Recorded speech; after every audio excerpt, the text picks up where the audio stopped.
कक्षा 10वीं के सभी विद्यार्थियों, आज मैं आपको साइंस का एक ऐसा पेपर बताऊंगा, बिल्कुल यदि गारंटी ले लूं 65 नंबर का इसमें से नहीं फंसा तो आज के बाद वीडियो देखने आने ही मत। मैं कह रहा हूं ना, ABCD में से यदि 70 के 70 75 नंबर पक्के नहीं होते ना, आज के बाद वीडियो देखो ही मत, ठीक है? तो एक बार जरूर देख के जाओ। चलिए शुरू करते हैं। निम्न में से कौन सा गुण प्राय धातुओं द्वारा प्रदर्शित नहीं किया जाता? चमकहीनता। भोजन नली के किस भाग में भोजन का पूर्ण पाचन हो जाता है? क्षुद्रांत में। मस्तिष्क के लिए उत्तरदायी है तो इनमें से सभी के लिए, सोचने के लिए, समझने के लिए, हृदय के स्पंदन के लिए, संतुलन के लिए, ठीक है? ये सब मस्तिष्क के कार्य ही है। मुकुल द्वारा आलेखित जनन किसमें होता है? ईस्ट में होता है। किसी बिंब का अवतल दर्पण द्वारा बना प्रतिबिंब सीधा और बिंब से बड़ा पाया गया तो वहां दर्पण के ध्रुव और फोकस के बीच में स्थित होगी। सामान्य दृष्टि की वयस्क के लिए सुस्पष्ट दर्शन की अल्पतम दूरी कितनी होती है? तो 25 सेंटीमीटर होती है। यहाँ पर आप देख सकते हैं, ये उतना हो गया। ये हमारे इंग्लिश मीडियम वाले बच्चे लेंगे कंप्लीट, स्क्रीनशॉट लो जल्दी तुरंत। ये हो गया इतना, ये 6 है। ऐसी अभिक्रिया है जिसमें 2 या 2 से अधिक अभिकारक संयुक्त होकर एकल उत्पाद बनाते हैं, उसे संयोजन अभिक्रिया कहते हैं। आघात वर्धिता एवं तन्यता धातुओं का प्रमुख गुण होता है। वे सभी प्रक्रम जो सम्मिलित रूप से अनुरक्षण का कार्य करते हैं जैव प्रक्रम कहलाते हैं। हमारे शरीर में नियंत्रण और समन्वय का जो कार्य तंत्रिका तथा हार्मोन्स द्वारा होता है। नर युग्मक एवं मादा युग्मक में संलयन की प्रक्रिया को निषेचन कहा जाता है। पीढ़ी दर पीढ़ी संचरित होने वाले लक्षणों को आनुवांशिकता कहलाता है। ये आपका फिलिंग द ब्लैंक्स करना है आपको, बढ़िया से आप तो कंप्लीट करिए। मैं आपको जल्दी जल्दी सारी चीज़ें प्रोवाइड कर रहा हूँ क्योंकि हमारे बच्चों को दिक्कत नहीं होनी चाहिए, बस सीधी सी बात ही है। प्रतिरोधकता का मात्रक जो होगा वो ओम मीटर होगा। अपसारी दर्पण का हो जाएगा आपका उत्तल दर्पण। पादप का लैंगिक जो भाग है वो पुष्प हो जाएगा। जनक पौधों में उत्पन्न पीढ़ी, तो ये चौथे का जाएगा पुत्री पीढ़ी। और नेत्र गोलक का आपका आ जाएगा यहाँ से 5वें का ये 2.3 सेंटीमीटर। और चुंबकीय पदार्थ का जाएगा लोहा, ठीक है? यहाँ से अपन यदि बात करें इंग्लिश मीडियम वाले बच्चों की तो वो कंप्लीट कर लेंगे। चलिए इसके बाद है एक वाक्य में उत्तर। 2 धातुओं के नाम बताइए जो प्रकृति में मुक्त अवस्था में पाई जाती है, सोना और चांदी। किस हार्मोन से की कमी से मधुमेह रोग होता है? तो होता है इंसुलिन। रजोधर्म की अवधि कितने दिनों की होती है? 2 से 8 दिनों की। लेंस निर्माता सूत्र यानी लेंस सूत्र क्या है आपका? 1/f इक्वल हो गया 1/v माइनस 1/u। यदि हम दर्पण फॉर्मूले की बात करें, किसकी बात करें? दर्पण सूत्र की बात करें तो दोनों में क्या फर्क है? दर्पण सूत्र में 1/f equal 1/v plus 1/u। ये लेंस है, लेंस में ऋण है और दर्पण में क्या जाएगा? धन आ जाएगा। वोल्ट मापी को परिपथ में किस प्रकार संयोजित किया जाता है? समांतर क्रम में।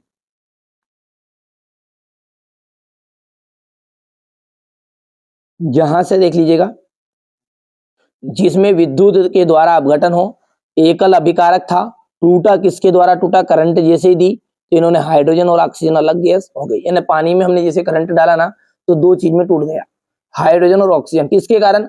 विद्युत के कारण। तो विद्युत अपघटन अभिक्रिया सही है, ठीक है? अमोनिया एक अम्ल है क्योंकि इसमें H उपलब्ध है, ये असत्य है। बाया आलिंद ऑक्सीजन रहित रक्त को दाएं नीले में प्रसिद्ध करता है, सत्य। और यहां से सत्य रहेगा, हरे विद्युत रोध वाला तार प्राय तृप्त होता है, तो ये गलत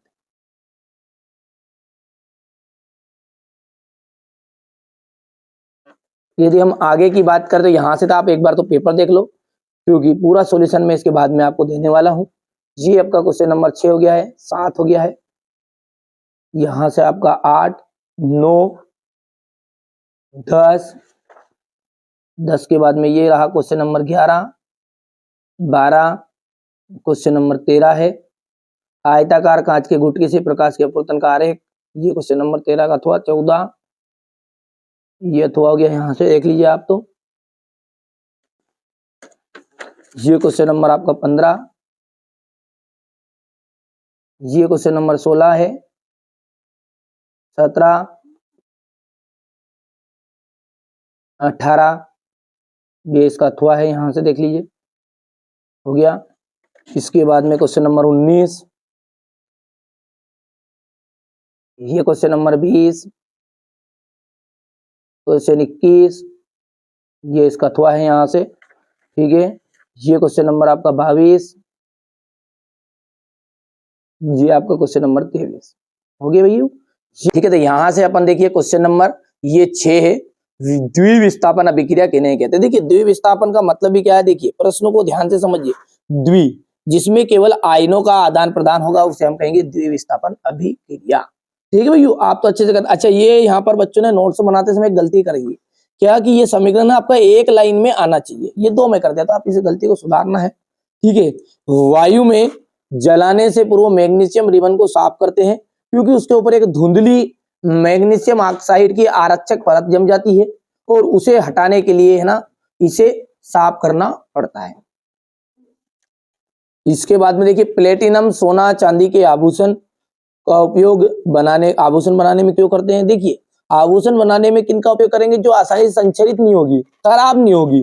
तो प्लेटिनम हो गया है, सोना हो गया है, चांदी हो गया है, ये अत्यंत ही क्षीण क्रियाशील होती है तथा इनका संचारण नहीं होता है, इसलिए इनका उपयोग हम आभूषण बनाने में करते हैं। सोडियम पोटेशियम लिथियम को मिट्टी के तेल के अंदर संग्रहित, ठीक है, संग्रहित किया जाता है क्यों? तो देखिए सोडियम हो गया है, पोटेशियम हो गया, लिथियम, ये अति क्रियाशील धातु है और वायुमंडल की आर्द्रता भी क्रिया करती है, तो इसलिए इन्हें हम क्या करते हैं? बचाने के लिए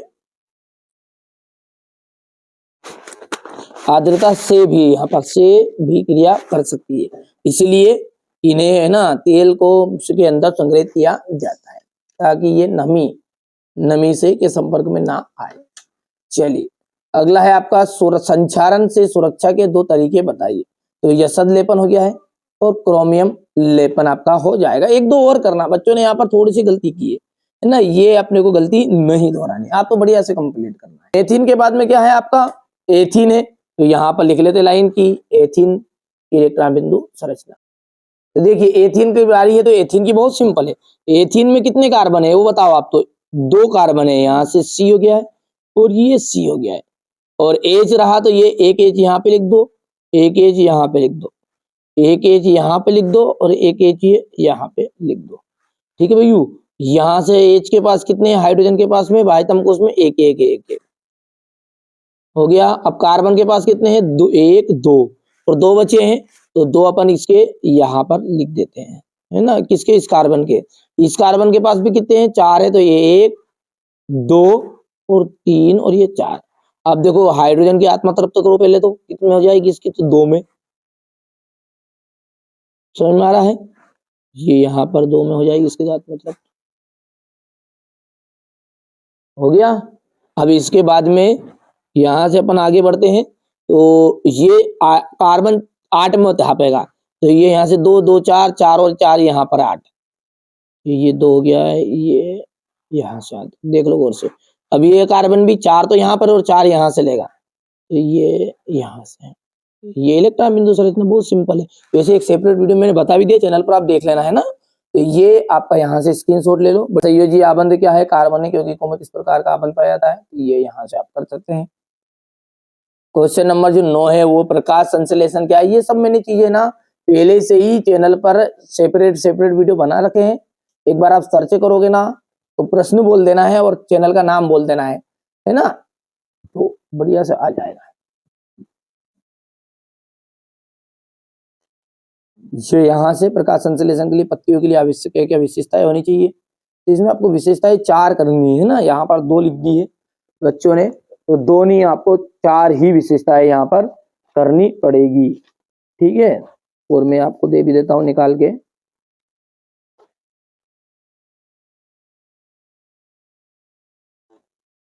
प्रकाश संश्लेषण के लिए आवश्यक ये यहाँ से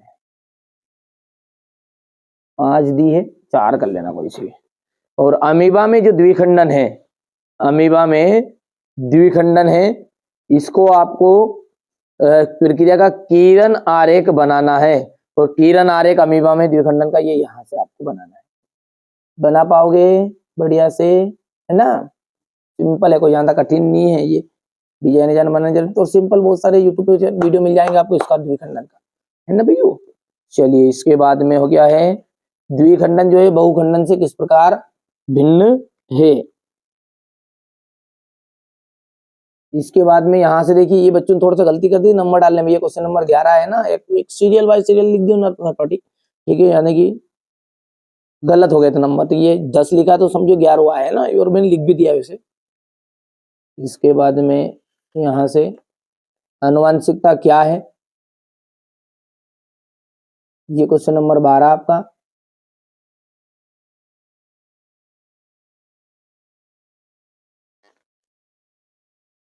ये 12 का अथवा है। अभिसारी लेंस किसे कहते हैं? वे प्रकाशिक लेंस जो आपकी समांतर किरण पुंज को अपवर्तन के पश्चात एक बिंदु पर अभिसारी कर देते हैं, उन्हें अभिसारी लेंस कहते हैं। ये प्राय उत्तल लेंस के होते हैं। यहां से देख लीजिए,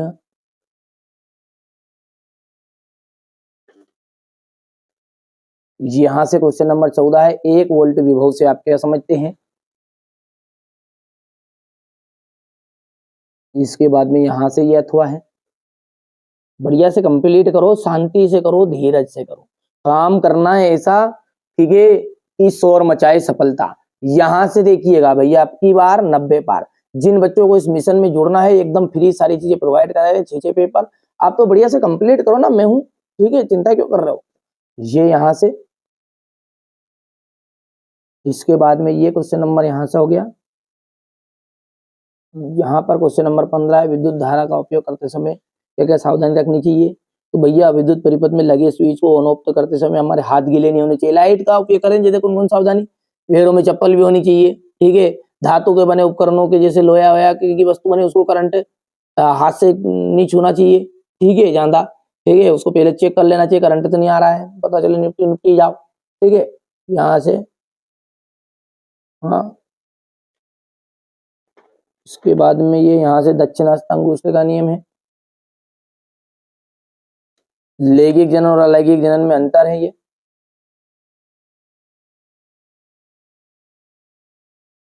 ये सारी चीजें मैंने बता भी दी पहले से। ये यहाँ से पुष्प का अनुदैर्ध्य का नामांकित चित्र है। ये चित्र वाले एक वीडियो, एक सेपरेट वीडियो में बता दूंगा आपको, बना के बढ़िया से आप तो कंप्लीट कर लेना बस, है ना। फिर चलिए, ठीक है, एक सेपरेट वीडियो में सारे चित्र आ जाएंगे ना भैया। ये आपका क्वेश्चन नंबर 17 है, ये इसका अथवा।